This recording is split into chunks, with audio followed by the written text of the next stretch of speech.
আসসালামু আলাইকুম প্রিয় দর্শক শ্রোতা, আশা করি ভালো আছেন আপনারা সবাই। প্রচণ্ড রোদ, অনেক ঘাম ঝরতেছে।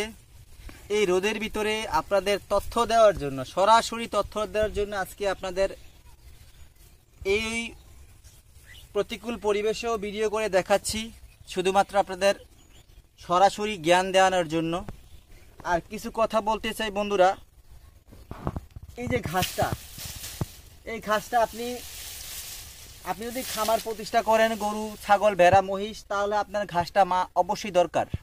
কারণ আপনি যদি কাঁচা ঘাসের যোগান পর্যাপ্ত পরিমাণ না দিয়ে আপনি ছাগল তোলেন, ভেড়া তোলেন, বা গরু, গবাদি পশু, গাভী, ষাঁড় যেইগুলোই তোলেন না কেন, আপনি সফল হবেন না।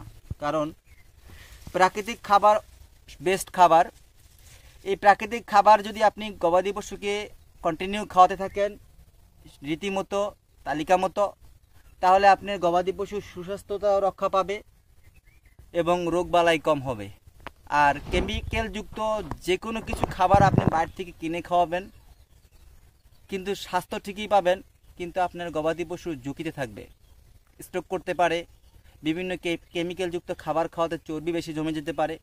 তো সেই ক্ষেত্রে আপনি ঝুঁকি মুক্ত থাকতে চাইলে একটু কষ্ট করে, সময় ব্যয় করে আপনার কাঁচা ঘাসের যোগান দিতে হবে। দেখেন, এত তীব্র রোদের ভিতরেও, যেখানে মোবাইল ভিডিও করা সম্ভব না, তার মাঝেও আপনাদের মাঝে এসেছি কেন? এই ঘাসটা দেখানোর জন্য। দেখেন, আমি কিন্তু এই ঘাসটা অনলাইনে সেল দিয়ে থাকি বন্ধুরা। এই দেখেন, এই ঘাসটা আমি কাটলাম, এই যে এই দেখেন, এই যে অংশটুকু দেখতে পাচ্ছেন, এই অংশটুকু কিন্তু আপনাকে আমি কেটে দেব। এই অংশটুকু কেটে দেব, আর যে অংশটা আপনার নরম, সেই অংশটা কিন্তু আপনাকে দেব না, সেটা আমার গবাদি পশু খাবে। এই অংশটাই আমি আপনাদের মাঝে তুলে দেই, যেটা 100% হবে, শতভাগ পরিপক্ক অংশটুকু দিয়ে থাকি। আমার নিজের ঘাসের ফার্ম থেকে আমার গবাদি পশুর খাবারের চাহিদা মেটাই, এবং যেই পরিপক্ক কাটিংগুলো আমি ডেলিভারি দিই অনলাইনে সারা বাংলাদেশে। আমার নিজের ইউটিউব চ্যানেল, নিজের ঘাসের ফার্ম, নিজের খামার, সেই বিধায় আমি স্বল্প মূল্যে সঠিক কাটিংটা আপনার মাঝে তুলে দিতে পারবো। আর যেটা হয় নাই ভাই, আমার শুধুমাত্র এই দেখেন, যেটা হয় না, দেখেন পরিপক্কর মাঝে কিন্তু ছোট ছোট চারা আছে, এগুলো আমার ছাগল খেয়ে ফেলবে, কত নরম ঘাস। তো বন্ধুরা, এই ঘাসটা অনেক ভালো মানের ঘাস, ইন্দোনেশিয়া থেকে আগত ইন্দোনেশিয়ান স্মার্ট নেপিয়ার ঘাস।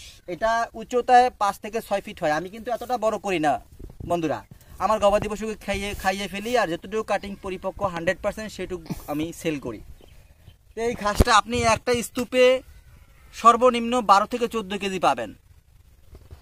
22 কেজি পর্যন্ত আমি একটা স্তূপ থেকে, একটা ঝাড় থেকে ঘাস কেটেছি।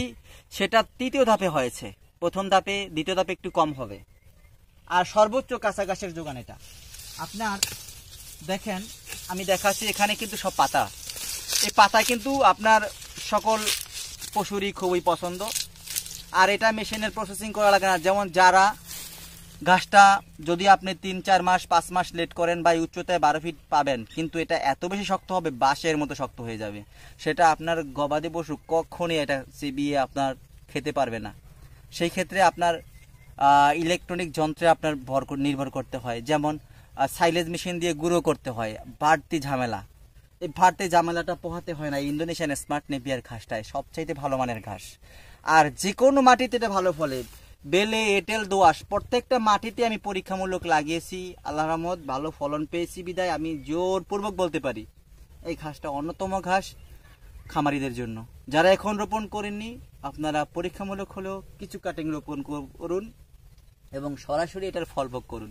তো বন্ধুরা, যদি আমার চ্যানেলটা ভালো লেগে থাকে, অবশ্যই সাবস্ক্রাইব করে পাশে থাকবেন, আর শেয়ার করে দিবেন বন্ধুদের মাঝে, যারা সবাই উদ্যোগ গ্রহণ করতে পারে, নিজের কর্মটাকে নিজেই বেছে নিতে পারে। তো সবার সুস্বাস্থ্য, দীর্ঘায়ু কামনা করে বিদায় নিচ্ছি। আল্লাহ হাফেজ।